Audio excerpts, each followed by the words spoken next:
अस्सलाम वालेकुम dear viewers, असांजे चैनल ते खुशामदीद। जीअं त तव्हांखे ख़बर आहे त यूनिवर्सिटी ऑफ सिंध जो एडमिशन जो प्रोसेस हली रहियो आहे ऐं उन मामले में यूनिवर्सिटी ऑफ सिंध तरफ़ां प्री एंट्री टेस्ट जूं डेट्स अनाउंस करे छॾियूं आहिनि ऐं उन सां गॾोगॾु यूनिवर्सिटी ऑफ सिंध जेको आहे मज़ीद एप्लीकेशन जे लाइ डेडलाइन वधाई छॾी आहे। अगरि के कैंडिडेट हाणे BS थर्ड ईयर या बैचलर डिग्री प्रोग्राम में एडमिशन वठणु चाहिनि था त हू 10 अक्टूबर 2024 थर्सडे ताईं अप्लाई करे सघनि था। जिन बि कैंडिडेट पहिरीं ई फॉर्म फिल करे छॾियो आहे त उन्हनि जी एंट्री टेस्ट जेको आहे 13 अक्टूबर ते रखी वई आहे ऐं उन सां गॾोगॾु जेके कैंडिडेट हाणे न्यू फॉर्म फिल कंदा 8/10/2024 खां 10/10/2024 ताईं त उन्हनि खे जेको आहे नेक्स्ट फेज़ में एंट्री टेस्ट में क्लियर थियण जो मौक़ो ॾिनो वेंदो। जेके बि कैंडिडेट हाणे बि ख्वाहिशमंद आहिनि त उहे यूनिवर्सिटी ऑफ सिंध जी वेबसाइट ते वञी ऑनलाइन अप्लाई करे एडमिशन जे लाइ एलिजिबल थी सघनि था ऐं उन्हनि जी जेको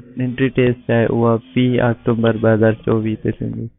उम्मीद था कयूं तव्हांखे इंफॉर्मेशन मिली वई हूंदी। यूनिवर्सिटी ऑफ सिंध तरफ़ां प्री एंट्री टेस्ट जूं डेट्स अनाउंस कयूं वयूं आहिनि ऐं उन सां गॾोगॾु डेडलाइन एक्सटेंड कई वई आहे। मज़ीद अहिड़े इंफॉर्मेटिव वीडियोज़ जे लाइ असांजे चैनल खे लाइक कयो, सब्सक्राइब कयो त जीअं असांजी ईंदड़ हर नई वीडियो मां ते पहुची सघे। अल्लाह हाफ़िज़।